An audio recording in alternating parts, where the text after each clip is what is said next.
Well, on the one hand, the British public is becoming more media literate all the time as they get used to using a greater variety of media and digital technologies. But I think what we're becoming more aware of is the gaps in the public's knowledge and the way in which school curricula and awareness raising campaigns are always a bit behind where they need to be to keep people knowing, especially having a critical and participatory competence in relation to the media. So there's been a lot of enthusiasm, but it's often patchy, and right now I think there are some real concerns that media studies in schools is becoming secondary, and the adult population once they've left school is not really being reached. So there are some big knowledge gaps opening up, and particularly some people who are more disadvantaged or vulnerable are really behind in terms of what they need to know to participate in a media landscape. So what Ofcom are doing well, according to Livingstone and Lunt, is they're very, very good at promoting these positive democratic values. So what Ofcom effectively is saying is they have a role as a media regulator to make sure that the public are able to access a diverse range of voices in terms of newspapers, where they have a little bit of an overview, but particularly in terms of TV and radio.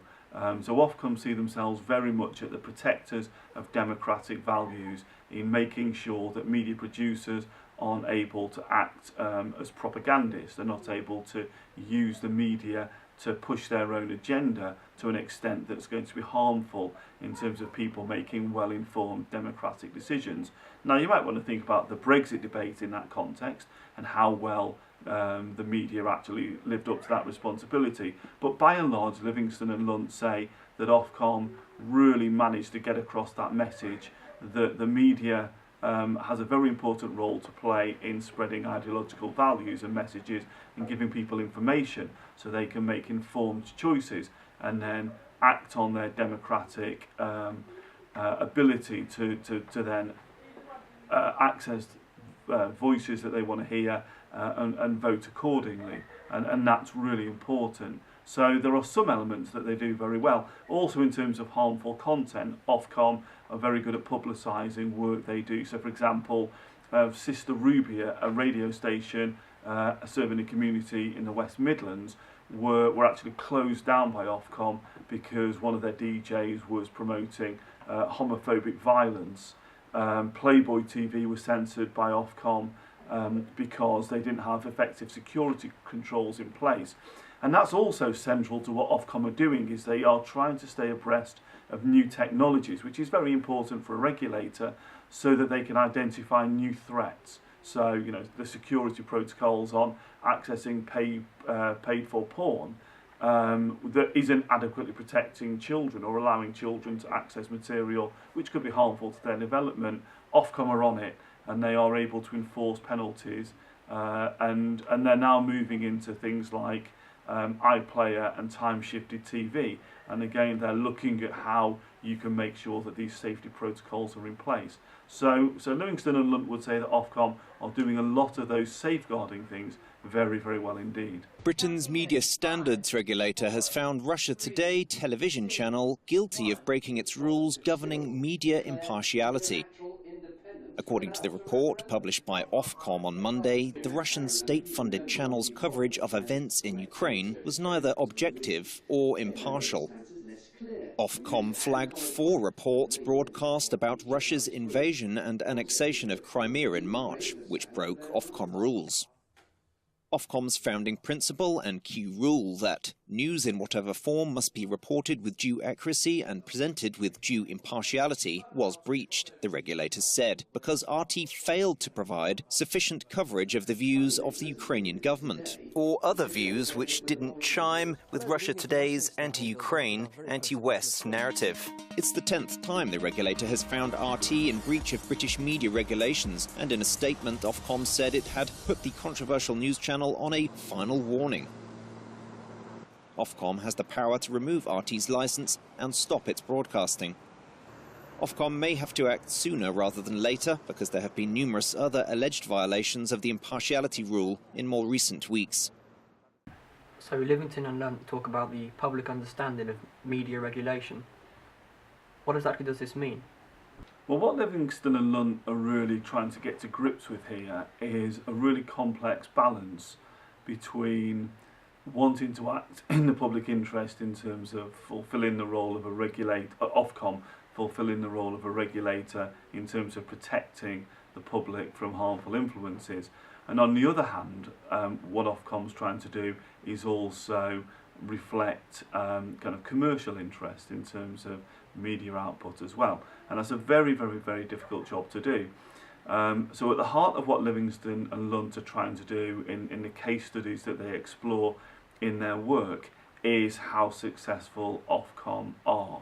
Now, your question pertained to the public understanding of regulation, and the public understand regulation largely in terms of a kind of censorship model, in terms of how do regulators protect them from harmful influences, but also how does it restrict them and prevent them from accessing material in the way that they want. And that material might be radio content, it might be TV content, or other media forms.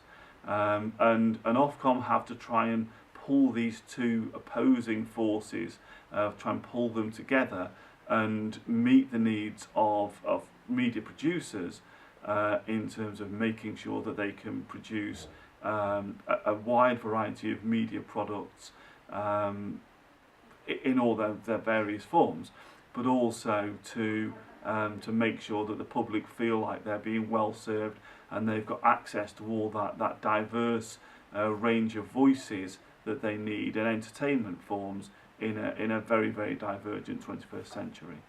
And is there any criticism directed towards Ofcom?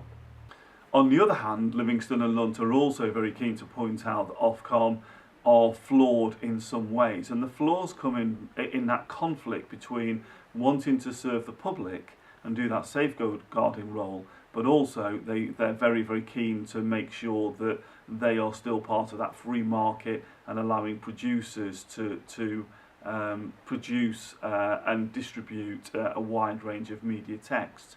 Now, the criticisms they're making of Ofcom are that they are bowing too much to the media producers, that they are, rather than making safeguarding decisions, they're a little bit namby-pamby. They go out to committee and they seek advice and guidance. And what that means is it limits their effectiveness in making sure that these hugely powerful media institutions, cross media, horizontally integrated across different media forms, and increasingly investing very, very heavily in online news and apps and other social media forms. Livingstone and Lunt are saying that Ofcom aren't really hard enough on them, and although they are making steps in order to kind of be an effective regulator in a digital age, they are still a little bit hampered by wanting to be seen to be fair. And there's an old saying, you can't be all things to all people, and that's what Ofcom are trying to do. So I think Livingstone and Lunt would probably conclude by saying that their primary duty is to the public, which goes back to your original question, and that their job is a safeguarder, and that it may not be quite within their overall brief to be the people who are also trying to do the best for these huge media producers who are quite capable, really, of taking care of themselves.